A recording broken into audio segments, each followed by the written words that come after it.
Саламатсыздар ма? Қалдарыңыз қалай? Бүгінгі әріптестерге сәттілік тілеймін. Рахмет. Рахмет. Айнагүл апай.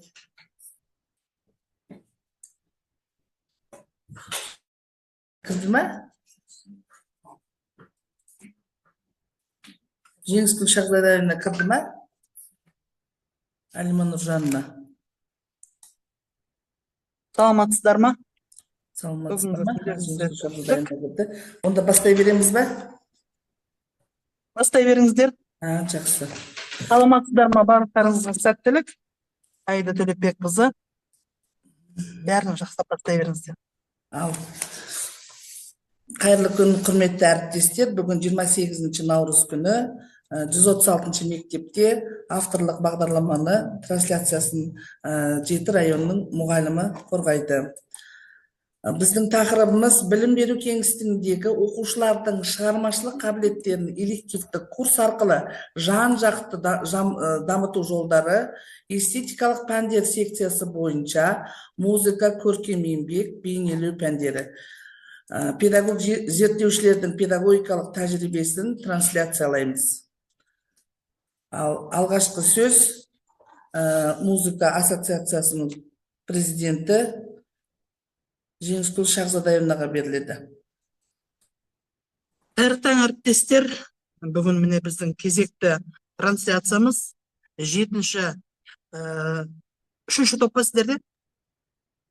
3-ші топта 7 мұғалім, 7 ауданнан бүгін авторлық бағдарламаларын қорғайды.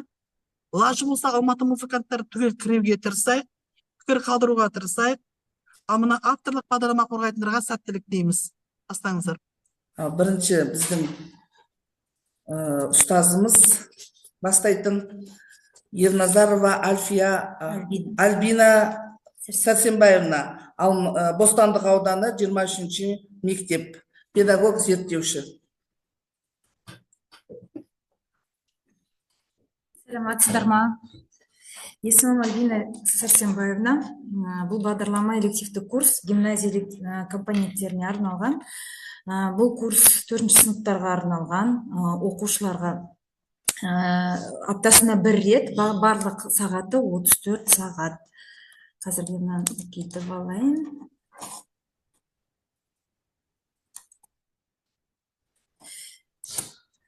Бағдарламаның мақсаты көлеңкелі қуыршақ театрының ерекшеліктерімен таныстыру, ертегі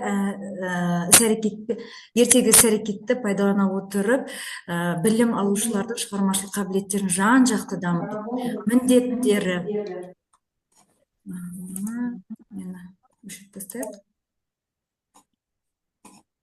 Міндеттері көлеңкелі қуыршақ театрының қыр-сырын үйретуге бағыттау, берілген суреттерге байланысты қол қимылдармен көлеңке арқылы жұмыс жасауға бағыттау, қиялын есте сақтауын, шығармашылық қабілеттерін дамыту, ойдан әңгіме, ертегі шығарып айтуға дағдыландыру, әлеуметтік және эмоционалдық дамуына жағдай жасап, әр баланың жеке дара әртістік қабілетін, шығармашылық қасиеттерін ескере отырып, ұжымда жұмыс істеу дағдыларын, өзіне деген қарым-қатынас мәдениеттерін қалыптастыру. Бағдарламаның өзектілігі. Аталған бағдарлама білім берудің сапасын жақсарту, әдістемелік негізін өзгерту, баланың қажеттіліктерін зерттей отырып, ұлттық құндылықтар тұрғысынан театр өнеріне білім алушыларды баулу, ұлттық өнер түрін оқушылардың бойына сіңіру өзекті болып табылады. Жаңартылған білім беру бағдарламасы аясында функционалдық сауаттылық арттыру, мен оқушылардың ұлттық мәдениеттің қаймағымен нәрлендіру қазіргі білім жүйесінде маңызды. Өскелең ұрпақ креативті ойлауын, сахналық қабілеттерін ашып, театр өнеріне тарту, білімдар, зияткер, өнерлі болып шығуына ықпал жасау бағдарламаның негізгі өзекті болып саналады. Шығармашылық жұмыс, оқушылар өздері тыңдап алған ертегі немесе аңыз әңгімелерін, қойылым, сценарийін дайындайды.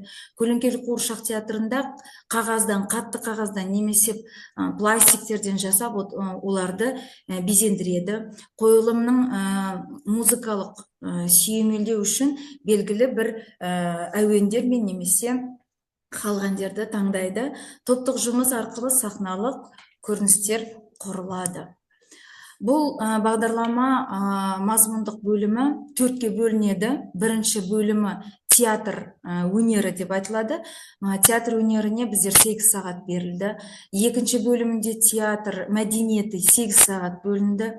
Көлеңкелі қуыршақ театры 16 сағат бөлінді. Ертегілер ғалымдар биіне оларда 8 сағат бөлінді. Бұл жерде енді шынымды айтсам, ең көп бөлінген сағат бұл 3-90-дық, ол 3-ші бөлім қуыршақ театр. Бұл жерде балаларға көлеңкелі театрдың ширмасы ашылады десек болады. Бұл жерде жыл басы ертегісін алдық. Мінекей мына жерде мысалға көлеңке театры деген тек қана кейіпкерлерден тұрмайды. Бұлардан қолдың, қимылдың барлық іс-әрекеті осы жерде үйретіледі. Бұл практикада жүрілген нәрсе. Ал мынау жыл басы ертегілері, бұл жерде әрине балалар өзінің қолынан жасалып алып келіп, өздерінің сөздерін жаттап, мынадай біздер слайд жарық арқылы түсіріліп, балалар өздерінің ертегілерін сомдайды. Ал мынау болса балалардың өздері таңдаған театрдың өзі Қызыл телпек. Балаларға өте ұнайды осы Қызыл телпек. Мен қазір сіздерге видео көрсеткім келіп отыр. Қазір звук шығарып қояйын.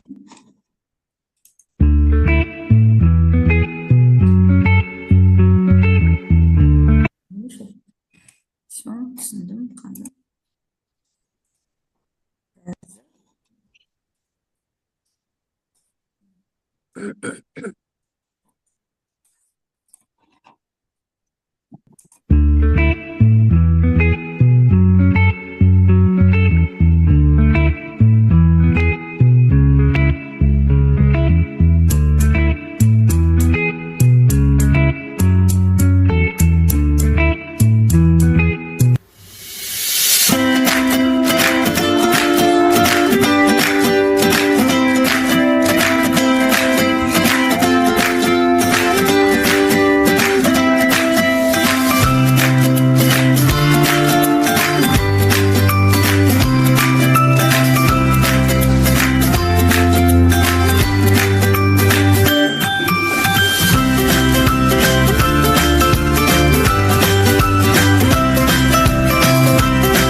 жақсы көретін.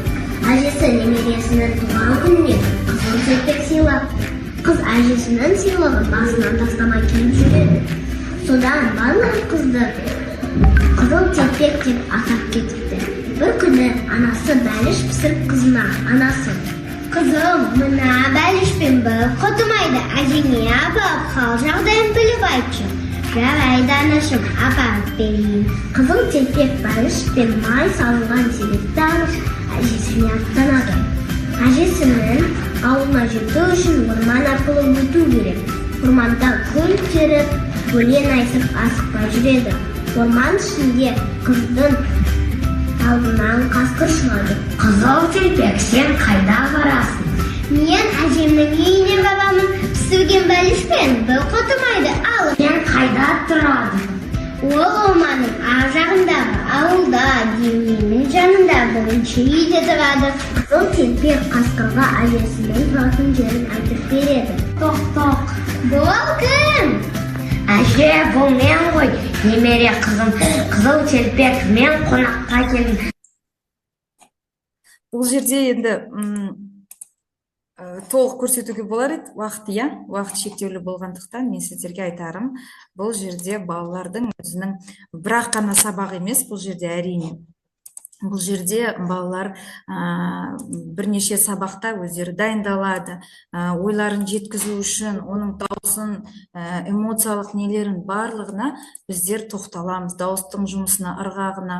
Сол себепті бұл бір ғана сабақ емес, бірнеше сабақтан құралған видео. Енді қарайып кетейік.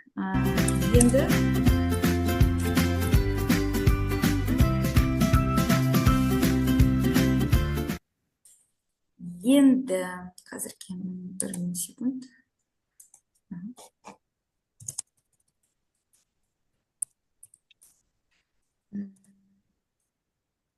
Енді бұл жерде өзектілігін айтып кетсек, білім алушылардың Көлеңкелі қуыршақ театрында қыр-сырын біледі.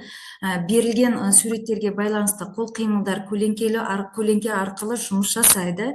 Зерттелетін жұмыс музыкалық шығармаларды мысалға ала отырып, олар халық әндерінен алсақ та болады.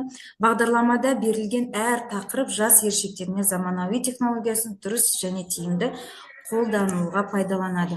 Қорыта келе мен Константин Станиславскийдің сөзімен қортыққым келіп отыр. Театр адамды тәрбиелейтін ең керемет құрал дейді. Көлеңкелі театр элективті курсы оқушылардың шығармашылық дамуына, сахналық шеберлікті меңгеруіне, ұлттық құндылықтарды бойына сіңіруіне мүмкіндік беретін ерекше бағдарлама. Балалардың логикалық ойлау қабілетін, қиялын мен ұжымдық жұмысын және ары қарай дамытады. Осымен рахмет.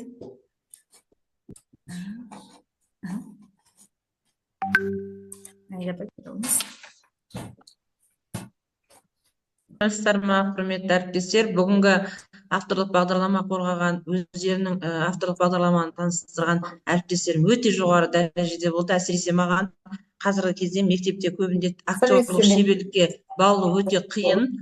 Осы авторлық бағдарлама қорғаған әріптестердің жұмысы маған өте қатты ұнады. Сәттілік тілеймін сіздерге. Шәкірттеріңіз биіктен көріне берсін. Рахмет.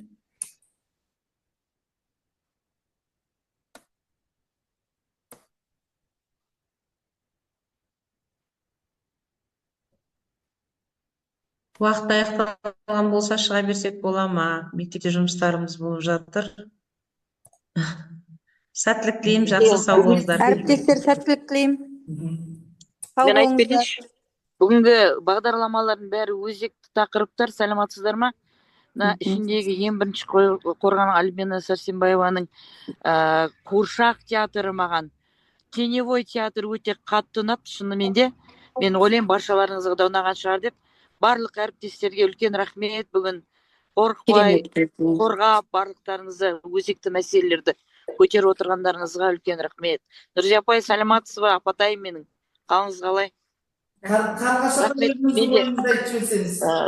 Керемет, молодцы, жарайсыздар, құрметті ұстаздар. Альбина Сәрсенбаевна, сіз осы тақырыпта мастер-класс өткізіңіз. Маған өте қызықты болып кетті. Күтем сізден. Все, болды апай. Рахмет.